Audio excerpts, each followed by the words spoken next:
Non REM sleep. Okay, अब हम जाते हैं स्लीप वेकफुलनेस रिदम। तो स्लीप और वेकफुलनेस में रिदम कैसे होती है, तो हमें समझना है कि if you are a sleepy then you should remain sleepy, and if you are awake then okay again वापस। तो स्लीप वेकफुलनेस रिदम में आपको क्या समझना है कि ये मस्ट भी मेंटेन होना चाहिए। स्लीप है तो स्लीप रहे, वेक है तो वेक रहे। ऐसा नहीं होना चाहिए कि स्लीप में से वेक में गए, वेक में ना कर, नहीं तो काम करने का मजा ही नहीं आएगा। तो मतलब ये पॉजिटिव फीडबैक मैकेनिज्म होता है। What do understand positive feedback mechanism? मान लो आप लेक्चर में बैठे हो और आपको नींद आनी स्टार्ट हो गई, तो 1 मिनट के बाद और नींद आएगी, दूसरी मिनट के बाद और हाई नींद आएगी और सीधी नींद आ जाएगी। That is a positive feedback. और अगर मान लो आप सो गए हो, किसी ने मोबाइल करके आपकी नींद को डिस्टर्ब कर दिया, तो नींद उड़ जाएगी, लेकिन वापस 2 सेकंड में आपको नींद आ जाएगी। लेकिन 2 सेकंड की 20 सेकंड चली गई तो नींद नहीं आएगी, 20 सेकंड की 20 मिनट चली गई तो बिल्कुल नींद नहीं आएगी।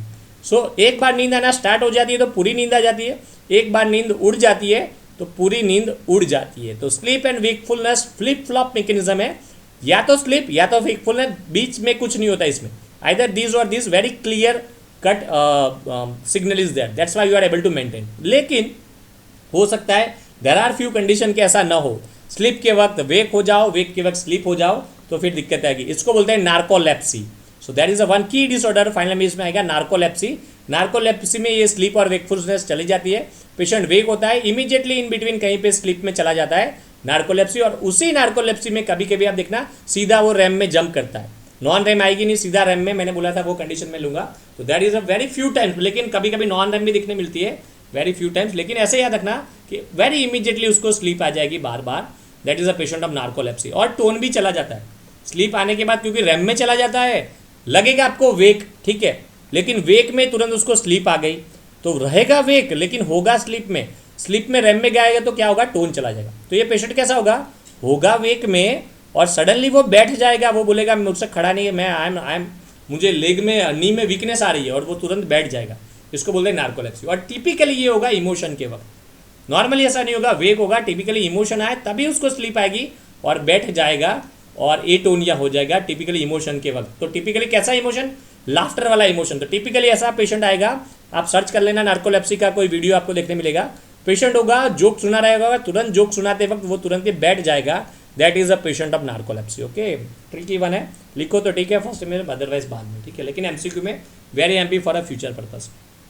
सो नाउ स्लीप वेकफुलनेस रिदम कौन मेंटेन करता है? Circadian clock, suprachiasmatic nucleus. मैंने बार बार बोला था आई के वक्त, इफ यू रिमेंबर, आई का एक पाथवे सुप्राकाइस्मेटिक न्यूक्लियस पे जा रहा था, and that maintains your circadian clock rhythm. और इसके लिए नोबेल प्राइज भी मिला था पिछले ईयर। ओके, तो लास्ट ईयर में Nobel prize winner is due to this suprachiasmatic nucleus. Okay, तो दैट्स वाई आपको याद रखना। शायद आपको पिक्चर भी मिल जाएगा कहीं पे, आप अगर कॉलेज में कॉरिडोर में जाओगे पाटन या जूनागढ़ में, तो प्रॉबेबली पिक्चर होगा साइंटिस्ट का या नोबेल प्राइज विनर का, आप सर्च भी कर सकते हो। लास्ट ईयर का Nobel prize winner suprachiasmatic nucleus को मिला था for maintaining a biological clock और सर्काडियन क्लॉक। ओके, क्यों, कैसे होता है? क्योंकि ये रिलीज करता है melatonin, and that maintains a pineal body से मेलाटोनिन आएगा, डार्क में टिपिकली आएगा। ओके, हाइपोथैलेमस में से मेलाटोनिन में सीक्रेट होगा। ओके, नाउ हम जा रहे हैं स्लीप डिसऑर्डर में। तो ये सारे स्लीप डिसऑर्डर है अलग अलग, पैरासोमनिया, डिसोमनिया। कौन कौन से स्लीप डिसऑर्डर है? इनसोमनिया मतलब नींद नहीं आना, तो किसी को अगर नींद नहीं आती तो इनसोमनिया। लेकिन की कंसेप्ट क्या है कि अपॉर्चुनिटी होनी चाहिए। ओके, तो पेशेंट्स को अगर, क्योंकि बहुत सारे, जब मैं अभी जूनागढ़ में था तो एक लड़की आई थी, ट्विंस लड़की थी, हमारे सेकंड ईयर में होगी अभी, तो वो कंप्लेन लेके आएगी कि मुझे इंसोमनिया है। फिर मैंने बोला नहीं, ऐसे इंसोमनिया नहीं होता। तो कैसे समझना है आपको? इंसोमनिया मतलब अपॉर्चुनिटी नहीं है तो भी नींद नहीं आती, दैट इज इंसोमनिया। मतलब मान लो कि आप अभी कोरोना की ड्यूटी में किसी को लगाया है, ठीक है, या आईसीयू में लगाया है, आपको रात को वर्क के, आपकी पीजी का वर्क चल रहा है, आपको काम ही इतना है कि आपको सोने का मौका ही नहीं मिलता, तो you are not a insomnia. Okay, लेकिन मान लो पूरा आराम है, अच्छे से एसी लगाया हुआ है, ठीक है, और सो गए बेड पे तो भी नींद नहीं आती, दैट इज इंसोमनिया। क्लियर? तो इंसोमनिया का मतलब आपको नींद नहीं आएगी अपॉर्चुनिटी होने के बाद, ठीक है। बहुत सारे स्टूडेंट्स को क्या होता है, लेक्चर इतने लंबे चलते हैं, 9 to 5 रात को भी पढ़ते हैं, तो फिर वो बोलते हैं sir I am suffering from insomnia. वो इंसोमनिया नहीं होता। क्या होता है कि रात को उनको वेक रहने की आदत होती है और दिन में लेक्चर्स होते हैं, that's why looks like insomnia. अगर टीचर बोले कि आप सो जाओ तो वो तुरंत चालू लेक्चर में भी अच्छे से सो सकते हैं, और कोई कोई तो कभी कभी सो भी जाते हैं, ठीक है, फिर हमें पनिश करना पड़ता है, एब्सेंट करके उनको वेक करना पड़ता है। That is insomnia means though the opportunity is present you are unable to sleep, that is insomnia. Hypersomnia मतलब you are sleeping in a large amount, that is hypersomnia. Sleep apnoea मतलब cessation of breathing in a sleep. Key concept, sleep apnoea मतलब क्या, apnoea हो गया sleep में, मतलब सांसें बंद हो गई, सिजेशन ऑफ ब्रीदिंग, तो बोले स्लीप। तो ये डिसऑर्डर है स्लीप एपनिया डिसऑर्डर। अभी लॉजिकल को ये चलना चाहिए दिमाग में, अरे सांसें बंद हुई तो मर जाएगा, तो डिसऑर्डर कैसे हुआ, है ना। स्लीप में सांस ही नहीं ले रहा तो डिसऑर्डर कैसे हुआ। तो क्या मतलब होता है एपनिया का मतलब, क्योंकि ये फर्स्ट ईयर की बुक में नहीं मिलेगा, ये आपको फिर फाइनल में शायद मिले तो मिले, लेकिन फ्यूचर में मिलेगा। एपनिया का मतलब if you are not able to take a breath for more than 10 second, that is apnoea.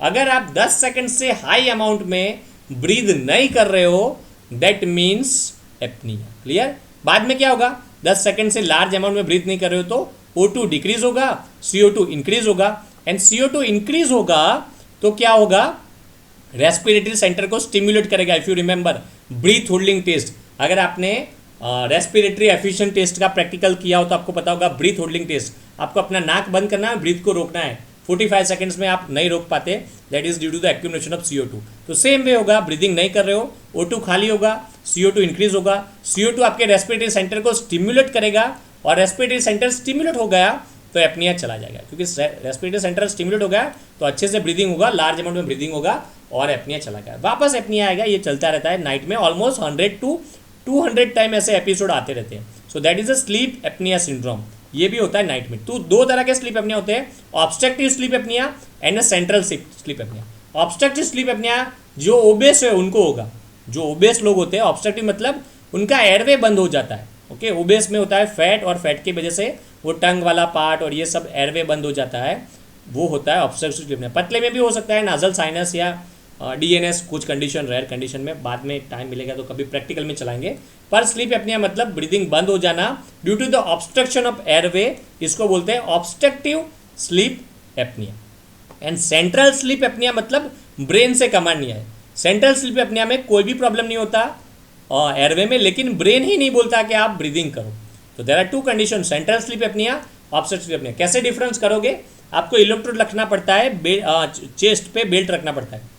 तो बेल्ट होता है चेस्ट पे एंड एब्डोमन पे। अगर एब्डोमन और चेस्ट मूव हो रहे हैं और बाद में एपनिया है तो उसको बोलते हैं ऑब्स्ट्रक्टिव स्लीप एपनिया। अगर एब्डोमन और चेस्ट मूव नहीं हो रहे, बाद में एपनिया हो रहे हैं, तो उसको बोलते हैं central sleep apnoea. Clear. So this is sleep apnoea, very common one, very IMP one, अच्छे से पिक कर लेना, क्योंकि इसी वजह से क्या होगा, बार बार नींद डिस्टर्ब होगी, बार बार नींद डिस्टर्ब होगी तो बार बार स्टीरॉयड आएगा, बार बार स्टीरॉयड आएगा तो हाइपर टेंशन हो जाएगा, और पेशेंट आपके पास हाइपर टेंशन से साथ आएगा। आप फिर अननेसेसरी पूरी लाइफ लॉन्ग उसको दवा खिलाते जाओगे हाइपरटेंशन की, वेरी रॉन्ग फॉर पेशेंट। तुरंत पूछना, हाइपरटेंशन है, ओबेस है, तुरंत पूछना डू यू स्नोर, आपको स्नोरिंग होता है। अगर बोल रहा है हाँ स्नोरिंग हो रहा है तो उसका पोलिसोमनोग्राफी कराना। स्लीप एपनिया है तो बोल देना वजन डिक्रीज करो, आपका ब्लड प्रेशर गायब हो जाएगा, उसको इतना अच्छा लगेगा, लाइफ लॉन्ग दवा से बच जाएगा। And that is very tricky one, sleep apnoea वाले को ट्रीटमेंट करना है और उसको डे टाइम स्लीपीनेस भी क्योर हो जाएगी, ओके। तो टिपिकली पिक करना हाइपरटेंशन के साथ प्रेजेंट होता है, मॉडरेट हाइपरटेंशन के साथ, okay. Now other condition like parasomnia. Parasomnia में क्या है, स्लीप वॉकिंग, जिसको बोलते हैं सोमना एम्बुलिज्म, मतलब नींद में चलते रहना, स्लीप वॉकिंग, ओके।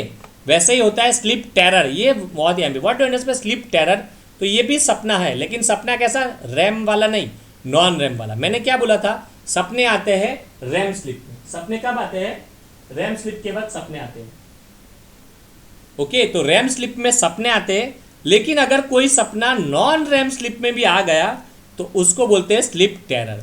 तो रैम स्लीप में जो होते हैं उसको बोलते हैं नाइट मेयर्स, मतलब खराब सपना, और खतरनाक सपना आ गया नॉन रैम स्लीप में, उसको बोलते हैं स्लीप टेरर। तो sleep terror is seen in non REM sleep and night mayor is seen in a REM sleep. तो मैंने इसलिए रैम में उस वक्त चला था, लेकिन फिर कभी कभी पूछते हैं ट्रिकी बन के, कभी भी नॉन रैम स्लीप में सपने नहीं आते, तो आंसर आता है यस, नॉन रैम स्लीप में सपने आते हैं। लेकिन नॉन रैम स्लीप में जो सपने आते हैं वो याद नहीं रहते, ओके। और रैम स्लीप में जो सपने आते हैं वो याद रहते हैं। तो नाइट मेयर आपको याद रहेगा, रैम स्लीप में आएगा। स्लीप टेरर में क्या होगा, कोई सो गया है और रात के 2-2:30 बजे सडनली वेकअप होगा और चीख लगाएगा जोर से, ओके, बड़ी सी चीख लगा के नाइट में वेकअप हो जाएगा, और पसीना पसीना होगा, धड़कनें तेज होगी, और आप जाके पूछोगे क्या हुआ, and he is almost speechless, वो कुछ भी नहीं बोलेगा, क्या होगा, टेंशन में होगा। और पता नहीं उसको वो बोलेगा क्या हुआ आई डोंट नो, या फिर एक या वर्ड मैंने कुछ देखा I don't know anything, that is a slip terror. Okay, typically midnight. और नाइटमेयर में ठीक है, मेरा वाइवा था, टीचर ने ये किया वो किया, ऐसे छोटे मोटे सपने आते हैं, याद भी रहते हैं और लोग पढ़ना भी स्टार्ट कर देते हैं, that is very good. So that is like nightmare. अच्छे भी होते हैं बुरे भी होते हैं, ठीक है। रैम स्लिप के सपने, किसी को अच्छे भी सपने आते हैं, बहुत ही अच्छे सपने आ जाते हैं, ठीक है। तो slip terror non RAM slip में एंड नाइटमेयर्स रैम स्लिप में, क्लियर। फिर स्लिप टॉकिंग सोमनोलॉजी, नींद में भी कोई बोलते हैं, तो अलग अलग फिर डिसऑर्डर है। इसमें एक आएगा टिपिकली पैरासोम्निया, कौन सा, RBD, RAM slip behaviour disorder. उसमें क्या होगा, मैंने बोला ना, जैसे बस पकड़ ली दौड़ के तो उसमें भी वो पकड़ लेगा बस में, तो एटोनिया नहीं होगा, तो ये भी हो सकता है। तो ऐसा पैरासोम्निया भी देखने मिल सकता है। तो this all are a sleep disorder. Okay, I hope you understand this. और लास्ट में आ रहा है स्लीप हाइजीन। रूटीन में शायद बुक में नहीं दिया हो, लेकिन फ्यूचर में बहुत ही आएंगे, ये सब याद रखना।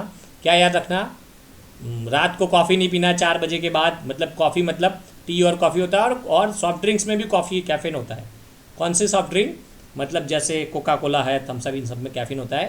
तो 4 बजे के बाद आइडियली नहीं पीना चाहिए, अदरवाइज नींद थोड़ी ख़राब हो जाती है। क्यों, क्योंकि इसमें कैफीन होता है। लेकिन नींद आ रही है तो यू कैन टेकिंग कैफीन, मतलब अभी अच्छा सा, मतलब आज मान लो एग्ज़ाम है, आपको अपियर होना है और नींद आ रही है, तो यू हैव अगर आपने कॉफ़ी पी ली तो आपकी नींद चली जाएगी, आप परफॉर्म कर पाएंगे। कैसे कैफीन काम करती है, तो जैसे मैंने बोला था ना, एडेनोसाइन, होम्योस्टेटिक ड्राइव, एडेनोसाइन से नींद आती है। अगर आपने कैफीन ले लिया तो वो एडेनोसाइन को काम करने नहीं देता और नींद चली जाएगी। ओके, तो एडेनोसाइन से नींद आती थी थके हुए तो, लेकिन कैफीन ले लिया तो थकान चली जाएगी और नींद नहीं आएगी, clear. That is due to the caffeine. लेकिन जैसे मैंने बोला था, एडेनोसाइन कोरोनरी आर्टरी को डायलेट करता था, तो वो भी नहीं होगा।